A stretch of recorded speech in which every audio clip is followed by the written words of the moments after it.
this au pair and her people that she was staying with, the husband, they plotted to kill the wife. Like, I guess they had some sexual fetish thing going on and stuff. So it was a story I seen in the news. I was like, man, definitely I gotta share this one with y'all. Get y'all take on this. Okay. And the au pair is like one of those like nannies. Yeah, pretty much a nanny that comes from like another country. So I guess the husband like started having relations with her, and then they came up with a plot to like, you know what, we're gonna go ahead and get the wife up out of here. But I think the au pair, the au pair is better than nanny. This is the person that's setting up your kid's future. She is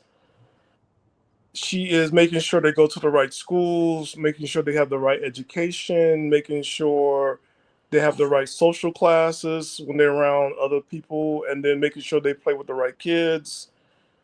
It's yeah, those people are like a big deal. So it's a little bit like it's up there with a nanny. Don't they like live in the home too? They like live in, right, for the most part. So how you say it again? Au pair? Au pair. Okay, I was like au pair, so I didn't. No, you're right.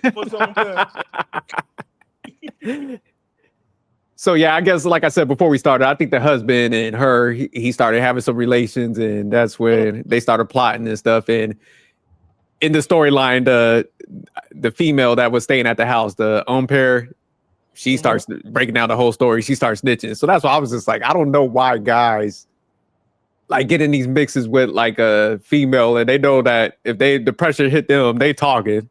So she threw his ass right under the bus. But this one was kind of grimy. You're gonna see the twist in there because my man was like, he was determined to get out of this marriage. I was like, damn, this is shady. But all right, hold on. The first to report new details in a very dark and a twisted story that led to two people being killed inside a Fairfax County home. Almost a year ago, prosecutors questioned an au pair as part of her plea agreement. In that interview, she alleged the man she was having an affair with, Brendan Banfield, masterminded an elaborate plot to kill his wife, Christine. Brendan's trial is set to begin in 2 months, and he denies the allegations. Our recordings of the au pair's interview were entered into evidence during a recent hearing, and Brendan Banfield's attorney provided a copy to Northern Virginia Bureau reporter Drew Wilder. Yesterday, News 4 showed you the video and shared that au pair's version of what happened in the months leading up to the murders. Tonight, in part 2 of Drew's reporting, the Herndon au pair describes what she says happened the day. This is what you killed your wife for? I don't even know. I don't even know what she looked like. This is what you killed your wife for? That's a nanny. That's no au pair. That's a nanny. Stay, you know, downgraded her. You like, that's a nanny. There's no au pair. I ain't gonna lie. When I saw that, Wally, I was thinking the same thing. I'm like, you put your life, you rolling the dice on it. I wonder what the wife must be. Boy, ferocious. But I was thinking the same thing. I'm like, damn. My man felt okay. Shit, it's like you gonna risk it all on that. Oh, Lord have mercy. Damn. Of the killings, we want to warn you, some of these details are disturbing.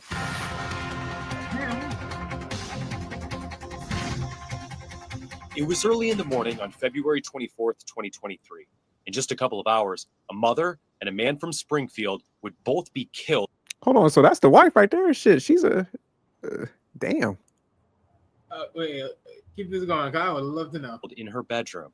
There are only two people who know what truly went down inside of that Herndon home, according to prosecutors. One of them is the woman's husband, Brendan Banfield. Brendan claims his wife summoned the other man, Joseph Ryan, to their bedroom to fulfill a BDSM sex fantasy, and Brendan arrived too late to save his wife's life. But the other person who says she knows what happened is the family's au pair, Juliana Perez Magalhaes. She accuses the husband of lying. Hold on. About a year and a half after the murders, Juliana went on the record with Fairfax County prosecutors to say she and Brendan were having an affair, and she claims Brendan spent months masterminding a plan to murder his wife and take her out of the picture. News 4 is... What was that, Wally? Okay, so by looking at those older pictures, so she just let herself go while she was locked up. That's what it is right now. Again, you left your wife for a slight upgrade that chose to downgrade herself when she got locked up.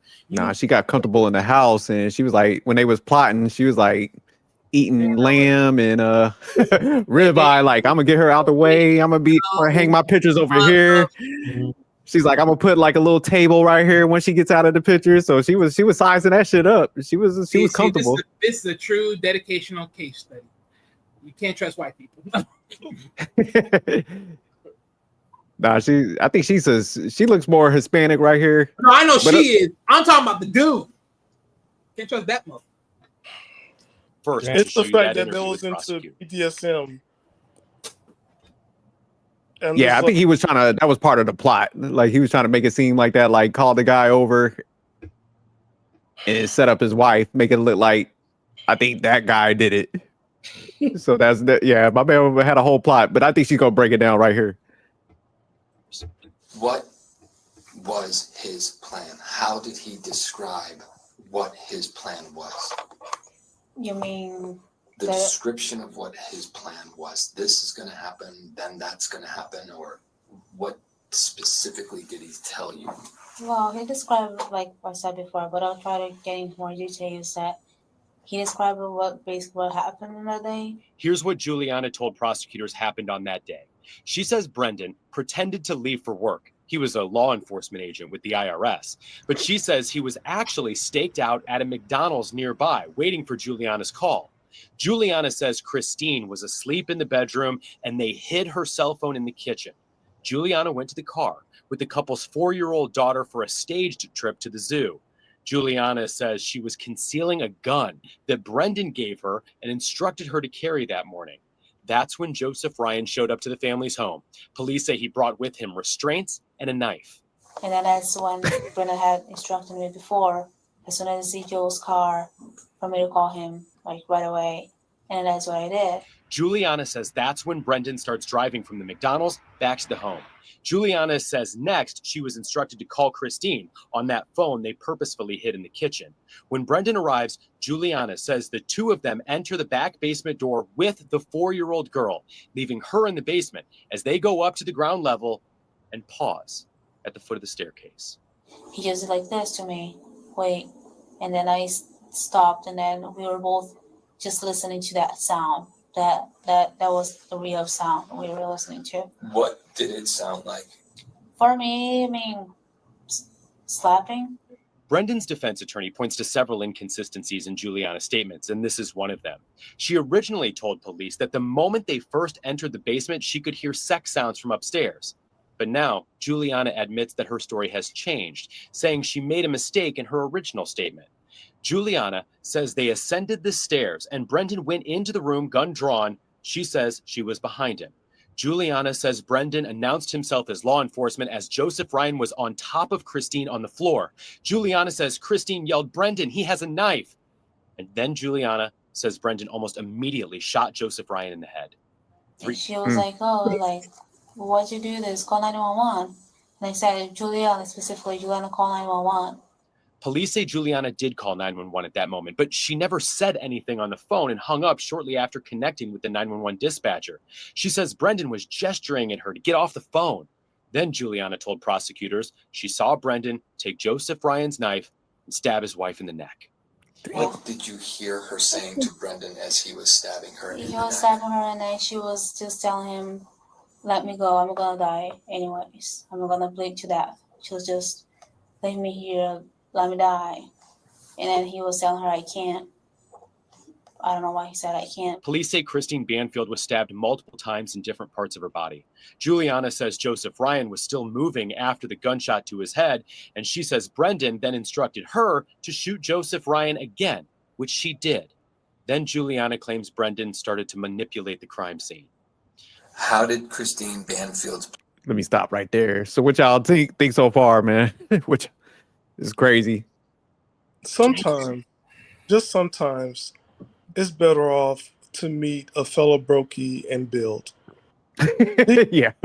Alone. Sometimes it's just better off for your own life to go ahead and build a life with someone else. I know we call it struggle love, but look where she at. This beyond the struggle.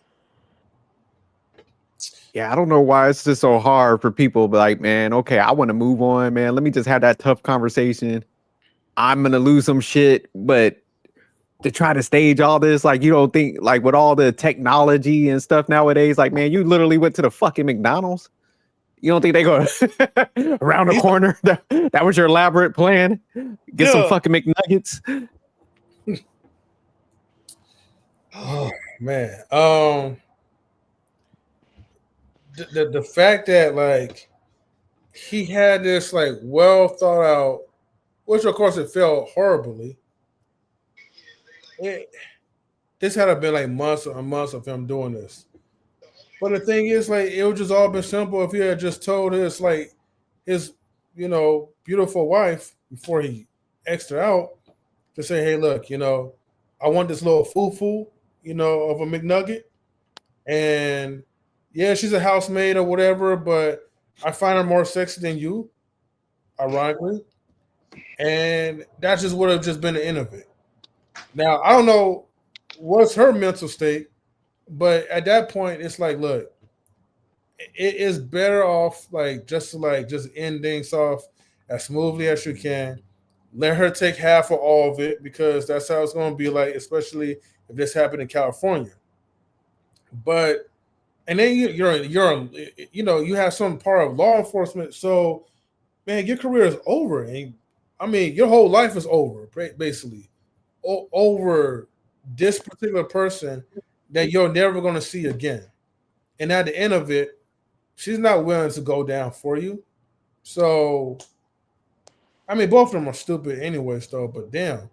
Now, I will say this, though, right? As a disclaimer, right? Nobody should ever try this or whatever, and don't use this for pawns. But he probably would have been better off if he was trying to frame somebody. I hate to say this though, but he probably would have been better off if he framed a black person, staged that part off. You crazy stuff. No, I mean he would have got away with it. I'm sorry, nah. But I'm not saying not in that neighborhood. That's Fairfax. That's like a rich county, man. Mm-hmm. You're better off with a white boy. No, we'll leave black. Way though, I don't condone it, and the whole shit was retarded. For him to do that anyways. So let me ask y'all, because man, I didn't catch the part. So did he bring the one guy in? Like, was the wife hooking up with that?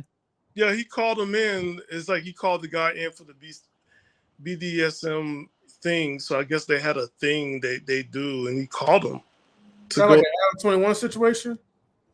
Well, yeah, like a fantasy and whatever. So the guy got inside the house, so obviously he had the code to get in. Yeah, that's what I'm saying. So, but he framed him, made it look like, because he did the BDSM, so it made it look like, oh, I saw him strangling her, and I came in and shot him, and then he stabbed her already. So, okay, that's what I was a little thrown out for. Yeah, like he didn't stab her, because it was like it's all played out into their fantasy and whatever. Yeah, that's crazy. And the sad thing is, man, like when you look at how this played out, like she's telling, but it's like, okay, you done killed the mom. Now you're going to jail. Now your kid, because they had a kid, so it's like, man, the kid's gonna have to go live with somebody, so you don't ruin their life pretty much. Mm-hmm. So it's just like, damn, people don't be thinking this stuff out. That's why I'm like, man, just leave, man. God damn. Yeah, Jorge, who's like working the fries and flipping tacos, like you should just go ahead and just should have married him, or Brandon, who got a rap career coming out soon, should have married him too. It's okay. You don't need you will come into money. Don't be greedy for money that you go ahead and you play into something like this. Yeah. But all right, let me finish the rest of this. Blood come to be on Joe Ryan's arms and hands. Brandon there. Nearly 8 months went by without an arrest in the case. Over that time, detectives returned to the home, and police say something stood out. It appeared to them that Juliana had moved into the primary bedroom with Brendan. The picture on the bedside frame had been swapped out. Now, it held a picture of Brendan and Juliana. Police say they also heard the young girl calling Juliana her mommy. News 4 is not identifying the child due to her age. When did first begin to refer to you as her mommy? I do not remember when exactly. In October of 2023, Fairfax County Police arrested Juliana and charged her with Joseph Ryan's murder.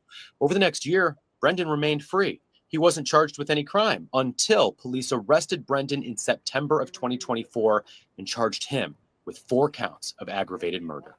Reporting in Fairfax County, Drew Wilder, News 4. That's crazy. They put the picture by the bed like that. Damn, they ain't went. They might as well just went to the police station and be like, look, people are dumb, man. Oh man. Yeah. But all right, man, we'll go ahead. We'll close that out. Oh, go ahead. So this called What? Cinderella, thou fumblest the bag. All 3 stories. Cinderella, thou fumblest the bag with your 3 kids and the rich man. Cinderella, thou went half, and thou broke up with him in 6 months. Now you got to beg every month for rent. Cinderella, you was working in the house and you betrayed your mistress, and now you're going in jail. Yeah, people just don't be thinking this shit out, man. It's crazy.